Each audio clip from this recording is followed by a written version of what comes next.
Jeremy Messersmith is a singer-songwriter in the Twin Cities. He's often heard on Minnesota Public Radio's station, The Current. And a few years ago, I heard that he had started doing these house parties where he took his ukulele and went and played at people's houses. A year ago, almost to the day that I'm recording this introduction, I had the opportunity to be at one of those house parties, and I got into a conversation with Jeremy afterward, and that is how this episode came to be. You're listening to Courageous Wordsmith. I'm Amy Hallberg, author, editor, and creative mentor. And these are conversations with real-life creatives on how we find and embody our voices.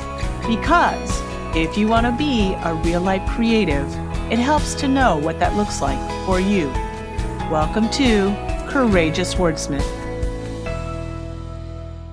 Hey, Jeremy, thanks for being here. Hi, thank you for having me. It's a pleasure. I want to ask you about this. The day after we met, it was Father's Day, and I was at my parents' house, got in the car, The Current is on, and they're playing their top 20 Jeremy Messersmith favorite songs. Were you aware of that? Nope. No, I have no idea when that happens, except for I usually find out like kind of as it's happening or maybe the day after when people are like, oh, I heard a bunch of your stuff on The Current yesterday, or somebody texts me and lets me know. Well, the thing I thought was interesting is they just referred to you as a songwriter. Of course, you're a musician, you play multiple string instruments, but they didn't even say singer, they just said songwriter. The idea of calling yourself a songwriter, clearly there are many more than 20 songs if they're limiting it down to 20. This is going to sound snotty, and I don't mean it that way. What made you think you could be a songwriter? Like, where did that come from? Oh, yeah. Well, I have my kind of funny answer, and that's I just failed at everything else that I tried to do. So songwriting was kind of like my fallback. But I think I just went into it with like the hubris of maybe and, unwarranted confidence of most white men. And I just, you hear something on the radio and you're like, I could do that. Like, that doesn't seem that hard. And that's how I blunder into like most creative projects. It doesn't take much to listen to the radio and be like, I enjoy this, I like this, I bet I could write something like this. And so you just kind of start out by copying other songs. That's why universally every artist that you love has like a band or a solo project of secret shame, in which they're just trying to kind of learn their craft and, get their sea legs, so to speak. And it usually sounds like another band because they're using that as, some sort of creative scaffolding or whatnot. I think that's one of the big myths, like you have to be original. Nobody's original. We're all building on something else as creatives. Oh, yeah. And I mean, songwriting especially. I mean, there's only so many chord progressions that you can kind of use. I mean, there are plenty, but there are lots that people just would not like or don't want to listen to. So we have like a few that we use. They make you feel kind of a certain way, and then you can write to those. But yeah, songwriting is especially derivative, I would say. The trick that you try to do is just like combine enough things and then try to like cover your tracks as best you can. Sometimes it's really obvious what you're riffing on, but hopefully not all of the time. Well, and I think credit where it's due too. Like if it's obvious. So my husband and I were driving down, what were we listening to? It's either Under Pressure or Ice Ice Baby. And I don't know which one it was. But he's like, like, what if he just admitted, Vanilla Ice, that he was taking David Bowie's music? Like, what if he just admitted it? Because we all know it, we all hear it, right? Yes. Yeah, we all do. I think personally he wouldn't really have any trouble admitting it, but I think the legal teams would have been very angry with him, and he would have gotten paid a lot less, I think P. Diddy pays Sting like $2,000 a day for sampling Every Breath You Take and not having a license for it. So very good reason for Vanilla Ice to very much deny, and, it's its own separate thing. And I think this is the other thing, like you have to do it alone, like this rugged individual. So first of all, you mentioned at the song party that you have a group of songwriters, behind the scenes, you're partnering up with people. Oh, yeah. And Nashville, the songwriting hub in the United States, is built on that kind of collaboration. Everybody there, like, if you're a creative person, it's, yes, let's have coffee, but the second creative date is, oh, hey, let's write a little something together, and then you sit in somebody's garage or basement or wherever the recording studio is, and then you write. So I have a community of songwriters that I've known for a long time, and it's very vulnerable sharing songs that you've written, but with enough mutual respect and trust, it's a really great network to have. It turns out also that most people's first drafts are, first drafts. Like they're not great.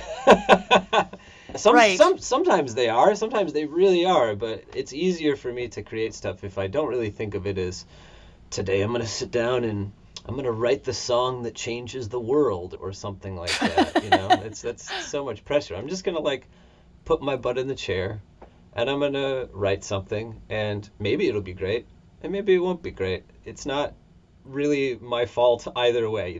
I'm putting in the time. That's the thing that's important.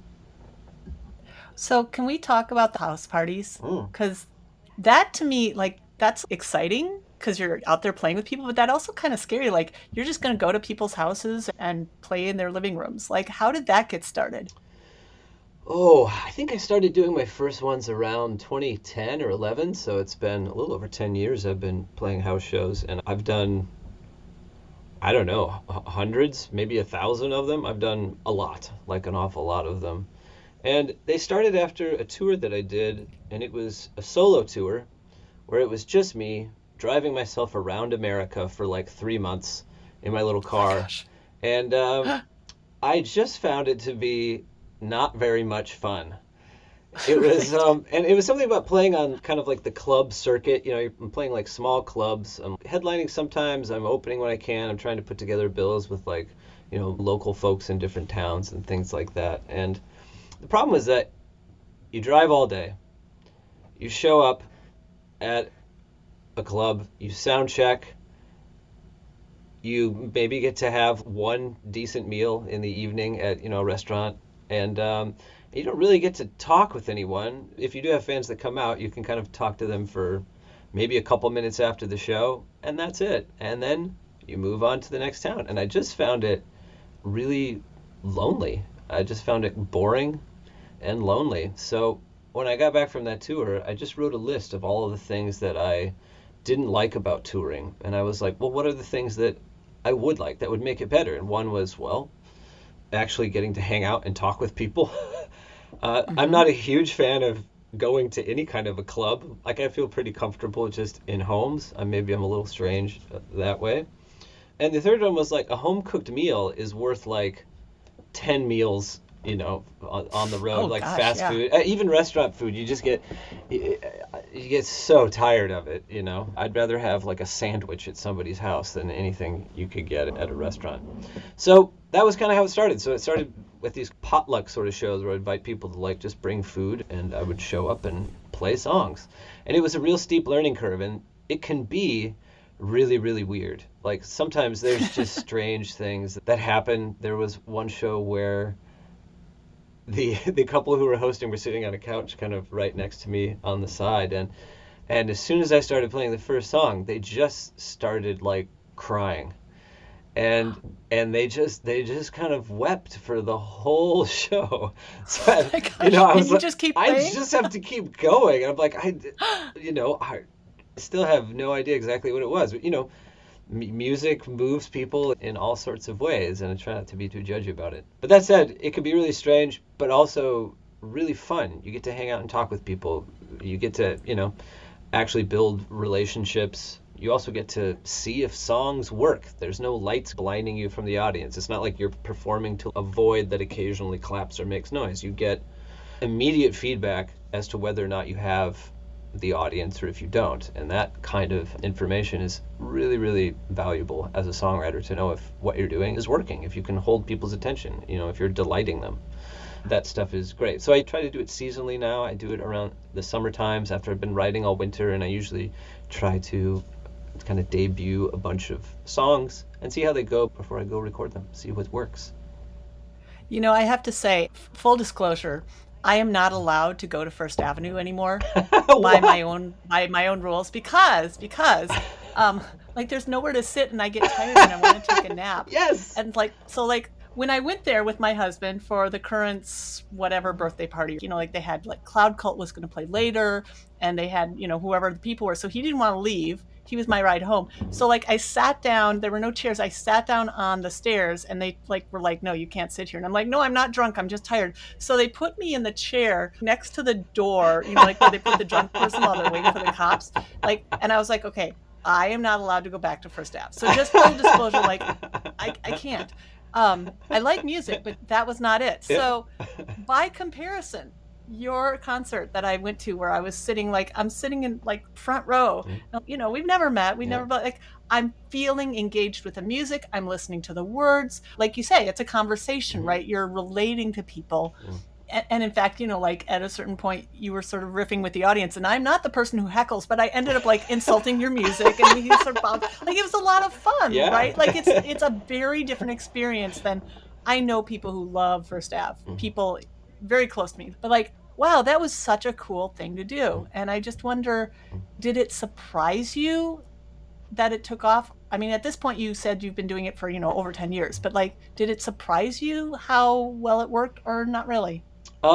It made sense to me. So I was like, of course this would work, The thing that I didn't really realize was that I had to get good at talking to the crowd, which did take some time. But I remember after I did I think I did 3 months of house shows. There's kind of a rhythm to it and a banter, and there's a way to kind of engage people and invite them in and stuff.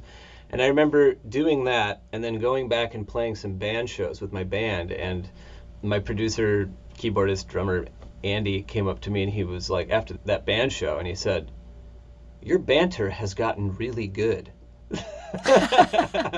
And I credit that to just practicing at house shows. I think that's a big part of it.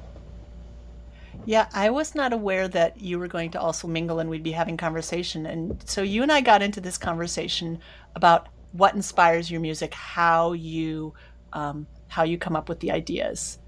So I was wondering, thinking about like the top Jeremy songs, I have 3 songs that I'd like to talk about from that evening, if you'd be willing, and like where the inspiration came from, like how did you come up with those songs? You game? Yeah, let's do it. Okay, so the first one that really caught my attention, okay, keeping in mind it's been a few weeks, so there were more songs than that, but the 3 that, like just today as I was preparing, I was thinking about this song where basically what you're saying is, I want to be famous enough to be in the New York Times crossword puzzle.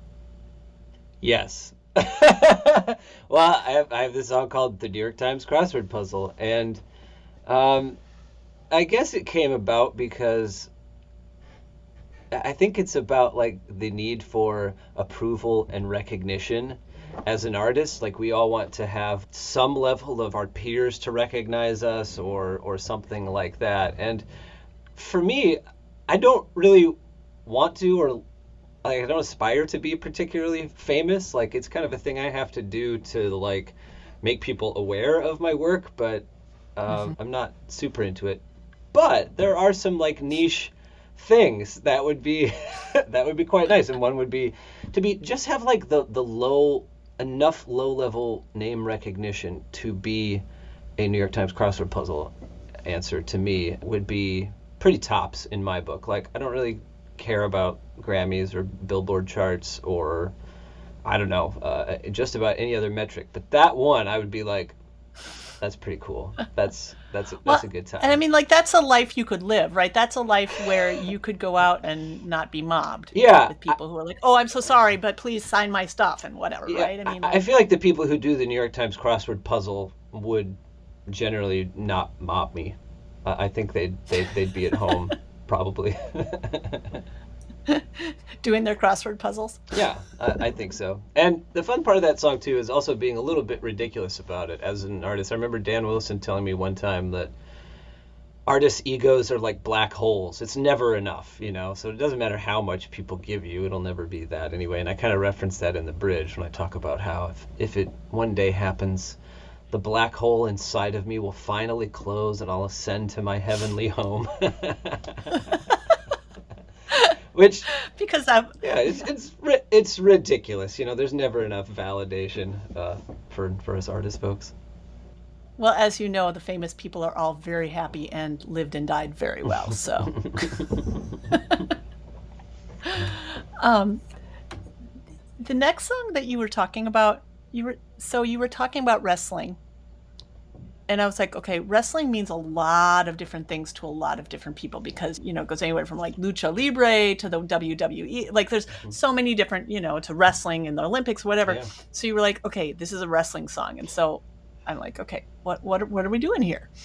And that song really surprised me. It was kind of about wrestling and it kind of wasn't about wrestling at all. Mm. And it was kind of like, oh, I can really relate to the person you're singing about. And also I can relate to it for myself. So do you want to talk about the wrestling song, like what that is? Yeah, it's called Giants, and it's on its face kind of a story song that loosely tells the tale of Andre the Giant, and then Mm-hmm. his kind of rise and eventual heel turn and then fall to Hulk Hogan in 1983, and then kind of the aftermath. And it was inspired by I've always been fascinated by Andre the Giant, and there was I think like an HBO documentary about him that aired a few years ago, and it was just fascinating. Someone who really had a unique human experience because he was just so big. He's just huge, you know. Right. He holds all the world records for drinking and likely will never be topped, you know.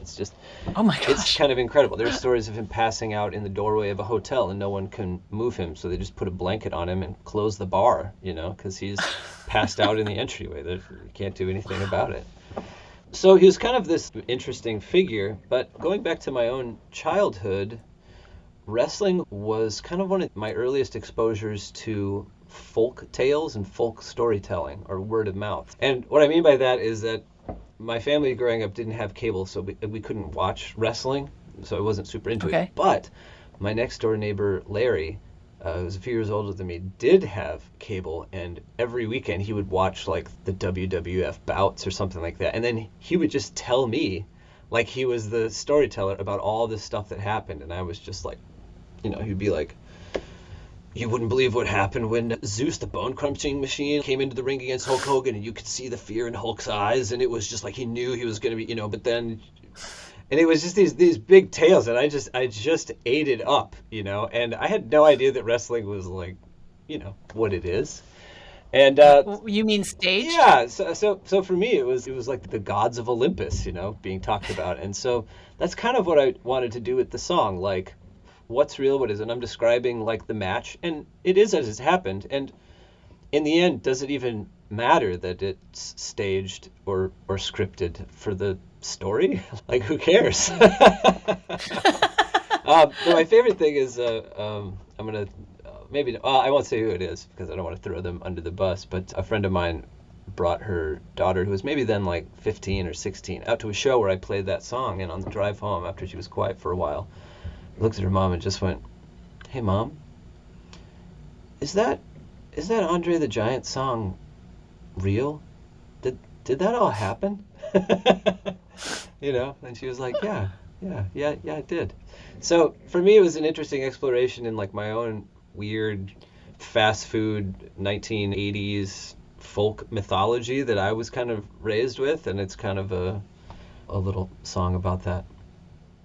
But it's Hmm. an archetype too, right? Yeah. Like that's the John Henry archetype, or like the big Hmm. strong man who can never fall, and he does Oh fall. yeah. Oh yeah. And We and yeah. and if he can fall, then what else is possible? Oh no, What else? Yeah. Yeah.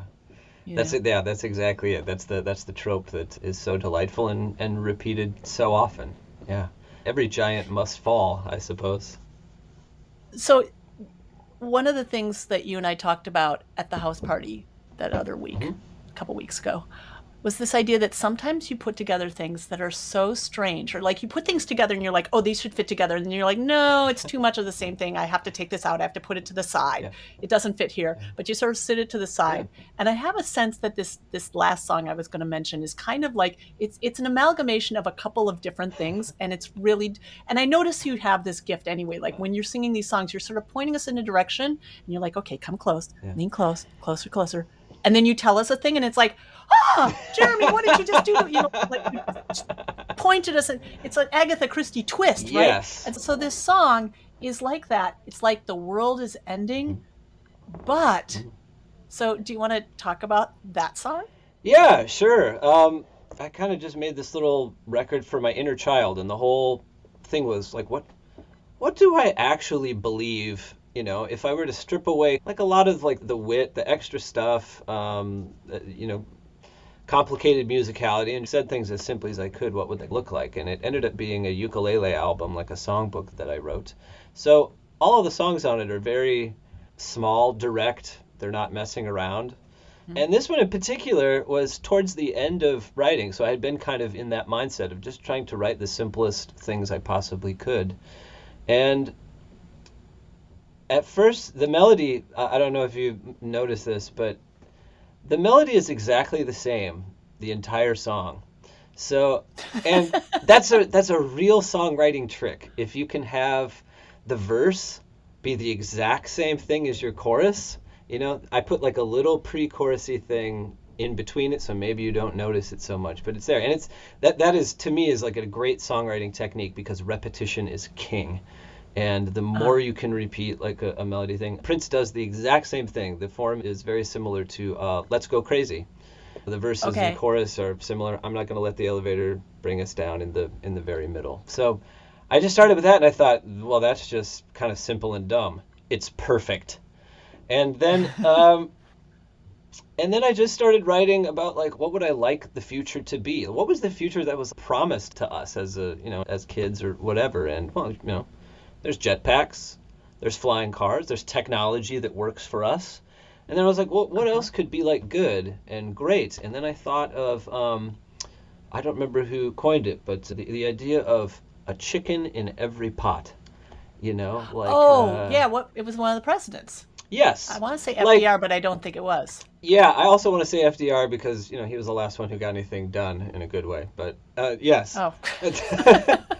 But I just thought of that, and I was like, oh, what if there were, you know, what would be kind of the modern equivalent of a chicken in every pot? And then I was like, well, the internet loves kittens, so how about it's everybody gets a kitten? A new one every single day, like unlimited kittens, like the joy and whatever that a kitten would give you. What if it was that? And so then I just kind of wrote the whole thing building up to that, and it's such a delight to play that song for people. Like sometimes maybe I get a little tired of some songs. That one, it's so funny, especially if people don't really know it. It just slays them, and it's a little unexpected and surprising. But to me, it's a very logical extension of like, you know, jetpacks and flying cars and, you know, enough food to eat, no disease or war, and hey, let's just keep going, you know. So and for the people who are not cat people in the audience, you can give it away. Yeah, I imagine it being a flow of kittens where, you know, we don't let we're not crazy cat people, we're not hoarding them. Yeah, we don't let a tiny percentage of people hoard 90% of the cats, you know, the kittens. We keep it flowing. We keep it flowing is the idea. That's okay. That was a cute little idea you just put out there, but I love how it's very whimsical. And yet, did you hear the social commentary like sneaking in underneath? Like, the 1% doesn't get to hoard all the cats. No, of course not. Of course not. Everybody gets a kitten. One more quick thing about it is, it's maybe my most frequently asked about song, and it's usually kids who want to come up and they want to know, how is that possible? What happens to all the kittens? You know, so it's, and that brings up another thing. I think that with a lot of popular songs, sometimes it's nice to have what I think of as like a cognitive burr, like something that doesn't quite make sense, something that's out that just kind of gets stuck in some part of your brain, helps with the song's stickiness, so to speak. As you say that, I'm thinking of this song that my parents loved. I grew up in the 70s. Way back then, they loved this song about Charlie on the MTA, and like Charlie's stuck on the MTA forever, and it's like, and he never returned. No, he never returned. And so like there's this guy, and he's on the MTA. He's riding in Boston. Does he ever get off? No, like it never ends. So you're right. You know, you say that, and that's the first thing pops in. Yeah, Charlie, he's still on that train, damn it. He still is. He still is. John Munson says that every hit song has to have one annoying thing about it. And that can be either a sound or it can be an idea or some lyric that is just kind of shoehorned in there, you know? Like if it's too pleasant, it's just not going to quite work. Yeah, it's like what Agent Smith says to Neo in the first Matrix movie, where he says that, we built so many perfect worlds for you humans, but you just refused to believe it. So we had to include all this, terrible suffering and whatnot for the program to work. We don't accept it as real otherwise. We need the struggle. Interesting. So I mentioned my top 3 songs from that evening, and I'm wondering, is there a song that the creation process or something about it that's really speaking to you, that anybody listening to this podcast, you would like them to hear this one song because you're really proud of it or whatever? Oh, yeah. It would probably be something off of, I made a little pandemic side project called Mixtape for the Milky Way. And I haven't really done anything with the project. I put it out, and I would kind of put out a song every month or two or something like that over the pandemic. But I've not really toured it, and I don't really play the songs very often. But I'm really proud of the whole record. It's a lot more, like a lot of my songs are kind of title or like idea-based, and those spring from personal experiences, of course. But the Mixtape for the Milky Way album was me just trying to write as close to nonfiction as I could. And there's a couple songs on there that I think are really great. I think there's a song called Heavy that I think is just maybe one of my most beautiful kind of love songs or longing songs, I guess. And I'd worked with a new producer by the name of John Mark Nelson, and he really pushed me a lot vocally on there, and I think it's some of my best singing. I will say that it is maybe a heavier listen if you want to get into it gets into my fundamentalist kind of upbringing and just general heartbreak and all that stuff. But I'm really proud of the whole thing. Can I say, I wasn't going to mention religion. You did tell me you had a fundamentalist upbringing, but since you brought it up, fair game. I feel like right now is exactly the time for us to be looking at that because we have some reckoning going on. And I think there are probably a lot of people that have some pain lingering from religious trauma. So that's interesting. In the show notes, if you don't mind, I'll put a link to where people can find that too. So yeah, that'd be great. It's funny, they all come to my shows, all the people with religious trauma, or at least they come up and they talk to me about it because I write about it. It kind of peeks out in a bunch of songs. And so I have another song called 666, which is kind of a humorous take on growing up in the 80s with, the devil is everywhere, playing cards, dancing, yoga, whatever, meditation. It's all kind of, there were a lot of paths to the devil when I was growing up, and so I'm kind of riffing on that a little bit. And I have so many people sliding into my DM, so to speak. They're like, that song, for whatever reason, I just needed that. I needed somebody to recontextualize it, So yeah, I have a bunch of that. And it's interesting. So my book, Tiny Altars, I didn't mean to talk about my religion or my feelings about my religion or things like that. And then it's like there's certain topics where you just can't talk about them and be honest about where you are now without looking at, well, here's where I came from. And I think that's something that's beautiful about songwriting is you're sharing these things that people relate to, and we don't like to walk around going, I am in pain, I am a gaping wound. And so we cover them all up, but they're there, go back to the couple that was listening to your music and they were just sobbing. There's this human need, we can pretend it's not there, but it is there. And if these songs can help us to touch those things and work through them and move past them, isn't that an amazing thing? Yeah. And music feels like such a cheat because there's it's the absolute best way to one of the few ways to hit people right in their hearts. It really is. The power of music to make people feel something and to make a group of people feel something is it's unmatched, you can have just a few notes that will instantly, I'm sure you've seen maybe some of the TikToks where they play just a couple notes for babies who immediately start crying, when they hear certain songs. And it dominates even film. Without the soundtracks, I mean, you can ruin No, a great film with a bad soundtrack. You know, sound dominates even picture. So, all that to say, I absolutely. can't imagine being like either a poet or just a writer, someone writing prose, without the crutch of music. Wow, hats off to you, just weaving those words together without it. Well done. Well, I tell you what, come on back and we'll talk some more about that topic. It'll be interesting. But for now, thank you so, so much for being here. It was really my delight to talk with you. And I'm serious, I do hope we get to talk again. I hope so. Yeah, this has been great. Thank you for having me. Thanks for listening to Courageous Wordsmith. Today's episode featured Jeremy Messersmith. You can read more about him and check out his links in the show notes. That's where you'll find my links too. Backstage at Courageous Wordsmith, our production team is the brilliant Brooke Roy and me, Amy Hallberg. You can subscribe to this podcast right on this page. Sign up for my emails and share with friends who want to write. And how about you? You have stories to tell. What if you let yourself tell them? What would that look like for you? I am Amy Hallberg, and until we meet again, travel safely.